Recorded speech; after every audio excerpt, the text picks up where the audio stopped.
Isang magandang umaga, tanghali at gabi po sa ating lahat dyan sa Pilipinas.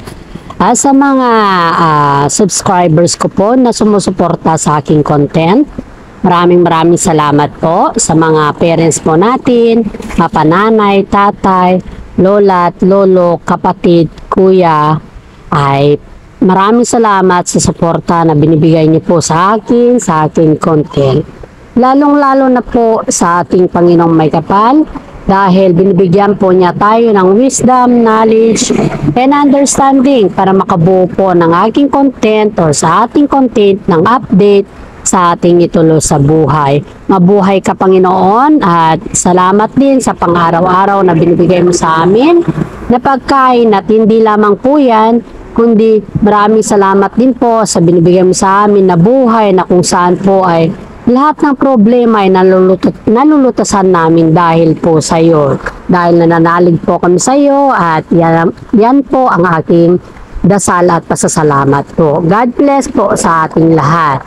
Umpisahan na po natin ang update sa Kim Pao at iba pang showbiz update ganap po. Sa Kim Pao update at iba pang kaganapan sa showbiz. Ayon po sa aking legit na source po ay binahagi din ni Kim Chiu ang kanyang pasasalamat kay Paolo Avellino na kung saan po ay sinabi niya sa publiko na siya din po ay nagpapasalamat kay Paolo dahil dumating sa punto na dumating si Paolo Avellino sa kanyang buhay nang kasagsagan po ng kanyang problema at nang dumating si Paolo sa kanyang buhay ay dito po natin nakikita nagkaroon po siya ng buhay talaga. At yun po yung marami siyang blessings, marami siyang project, at binahagi din po niya sa kanyang mga charity. Yung mga, kapag marami po siyang project, nagbabahagi din po siya sa mga charity. Alam naman din po natin na si Kim Chiu po ay matulungin na tao at hindi lamang po matulungin, kundi napaka-genuine po niya. Ganon din po si Paolo Avellino sa kanya. Napaka-genuine po ni Paolo Avellino dahil alam naman din natin na sa kabila ng kanilang mga kasagsagang bashers ay patuloy pa rin po sila na pumayagpag sa mundo ng industriya. Diyan na po natin nakikita na ang kaugnayan ng kabutihang loob ay talagang pinagpapala po. Kaya maraming mga netizen po ang humahanga talaga sa kanila dahil kahit magkabila po ang kanilang mga bashers ay talagang pinipilit po nila na magkaroon talaga ng sarili nila o ng peace of mind nila sa pamamagitan po na magbigay sa mga charity at hindi lamang po charity sa mga kasama din po nila sa showbiz kapag they need help o kahit hindi they don't need help, magbaboluntaryo po sila ni Paolo Avellino. Kaya ang pag-uusap naman ng mga netizen o mga supporters ng Kim Pao sa mga bashers po nila ay wag naman po silang magsabi o mag-comment ng napaka-negatibo kasi there was a time na hindi mo din maiiwasan na mai-stress ka po habang binabasa mo yung kanilang mga comment ay hindi mo po maiiwasan makapag-isip ng masama as nai-stress po din ng Kim Pao.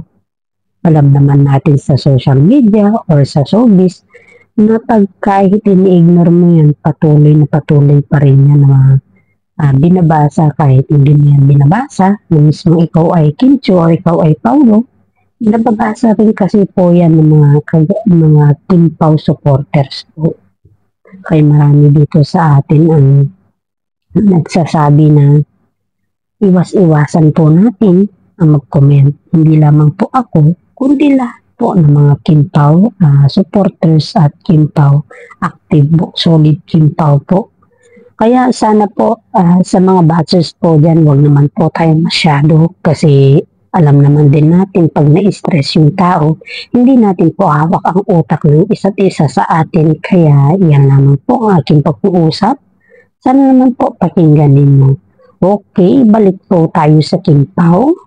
At ngayon nagpasalamat si Kim Chiu kay Paolo Avellino dahil sa kagandang loob din ni Paolo Avellino. At alam niyo ba yung kwento nung pagkatapos ni Kim Chiu sa Showtime Pagkatapos lahat-lahat ng kanyang showbiz aktibidades sa maghapon, ay sa gabi po ay nagtatrabaho po si Kim Chiu sa kanyang shop na kung saan po ay ang kanyang kasi shop ay sa about sa bank. Yun po yung ginugugol po ni Kim Chiu ang kanyang oras sa kanyang shop sa gabi, at dito mo po nakikita kung ano po yung anong klaseng Kim Chiu ang ating idolo kasi napakasipag. She's doing five works at the same time po. Imagine mo yung time management po niya is talagang may oras dun yung kanyang shop or kanyang business, at hindi po niya yan yung kumbaga ba ay hindi po siya yung tao na pagtapos ng trabaho pwede na siyang maglakwat siya. Hindi po. May mga time po na naglalakwat siya din si Kim Chiu, pero bihira lang po siya.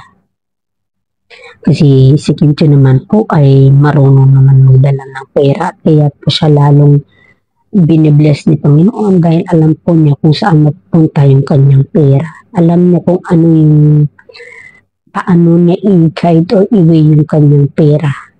At dito po natin nakikita talaga na ang Kim Chiu ay isang mabuti din na anak dahil siya din po ay isang breadwinner sa kanilang pamilya.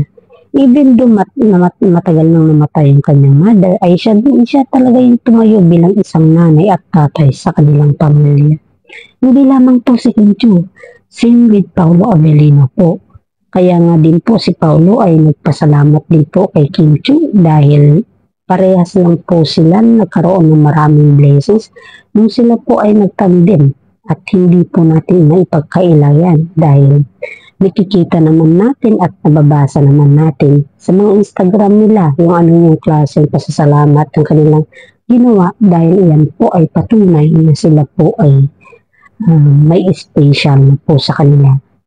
Ito na po. May blind items na naman po ako sa inyo. May isang actor po na, may isang actor po na nag-comment sa Instagram ni Paolo Avellino, at ang sabi po dun is, "You're so blessed bro," dahil hawak kamay mo na si Kim Chiu. "You're so blessed bro because the blessing is in your hand," sabi niya. Which is kung kunin natin yung positibong salita o positibong meaning, ay dito po natin nakikita na natama yung comment dahil napakabait naman ni Kim Chiu sa lahat ng bagay. Ayon po sa aking legit na source po ay marami sa atin po ang nabighani kay Kim Chiu dahil sa kabila po ng kasagsagan ng kanyang mga oras ay may mga time din po siya na nakikipagbanding sa kanyang mga pamilya. At hindi lamang po pamilya kundi sa kanyang mga fans. Normal lang kasi naman yun sa isang artista na may mga oras din po sa mga ganyan. Pero alam mo, ang pinaka masaklap dito ay yung wala na siyang oras sa kanyang sarili dahil pinagtutuunan niya talaga ng oras yung mga fans niya para naman po makita ng mga fans niya na siya po ay palaging nag-update sa atin. Alam naman din natin na sa kabila ng mga oras na yan ay tinuturing talaga ni Kim Chiu na kapamilya ang kanyang mga fans dahil alam naman niya na siya po ay idolo ng kanyang mga fans, at hindi lamang fans, mga netizen din po. Kaya sa atin po sa ngayon ay marami sa atin ang naging idolo at inspirasyon si Kim Chiu sa mga bagay-bagay na ganyan dahil si Kim Chiu po ay ikikita naman natin na sobrang bait niya po sa lahat. Kaya maraming blessings po ang dumarating sa kanya dahil po sa kanyang katangian na taglay. Ayon po sa aking legit na source po ay nagtampo pala si Paolo Avellino kay Kim Chiu dahil parang hindi ata daw nag-reply si Kim Chiu ng siguro dahil sa kasagsagan ng busy ba sa oras. Ay ang akala kasi ni Paolo ay may activity sila sa ngayon na yung tinatawag po natin na yung spotted palagi sila na nagbabike or nag-exercise, walking dyan or jogging dyan. Yung banding po nila na palaging exercise para sa kanilang fitness. health fitness at saka health consciousness kasi silang dalawa. Dahil po pag hindi ka naman po kasi nag-exercise ay hindi rin kasi po healthy ang iyong katawan. Kaya nga po maraming nabighani sa kagalingan ni Kim Chiu at sa mga time management ni Kim Chiu sa kanyang oras. Nang si Paolo Avellino ay talagang nung dumating sa apartment ni Kim Chiu ay parang kwan lang siya, parang normal lang siya, hindi na yung masigla ba. Dahil parang rason ay nagtampo pala siya. Dahil nasanay siguro si Paolo na tuwing nagchat-chat siya ay agad nang rinireplyan siya ni Kim Chiu. At alam naman din natin na busy rin si Paolo sa kanyang endorsement. Di lamang po kanyang endorsement, sa kanyang mga shooting din po na may mga bago kasi siyang tinatawag natin na pelikula sa ngayon at gusto ng mga netizen po na magkaroon ulit sila ng another pelikula para mabighani naman po yung mga netizen na manonood sa kanila. Maraming mga co-actor at co-actress ang dalawa, ang Kim Pao na gustong itandem sa kanila. Kaso nga lang, ang management kasi nila ay hindi pa konfirmado dahil nga po, hindi pa na naman tapos si Paolo Avellino sa kanyang mismong kontrata dun sa isa niyang management. Dahil nga solo artist lang naman si Paolo Avellino dun. Dahil pag solo artist ka po kasi pwede kang may tandem sa lahat at sino pong actress ang available at kahit sino po kasi solo artist ka kumbaga wala kang love team doon. Yun po ang ibig sabihin ng solo artist po sa atin. Kaya nga po maraming mga netizen po ang ayaw ng maitandem ang Kim Pao sa mga iba't ibang co-actor at co-actress nila dahil mayroon na po silang love team kahit hindi pa po na-organize ang kanilang mga kontrata. Dahil si Kim Chiu po ay ang kontrata din po niya is may katandem siya kay Sian Lim before. Kasi love team nga po sila eh. At yun din po, kaya marami po naghihintay sa sunod na kontrata nila para makita po kung ano talaga yung bunga ng kanilang love team sa ngayon.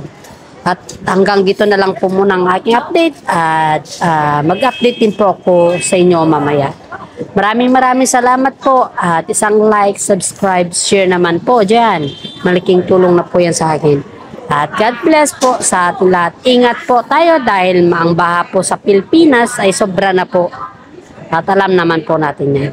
Punta po tayo sa mga safetiest na lugar na kung saan po ay hindi po tayo daanan ng bagyo. Ingat po at God bless po. Salamat.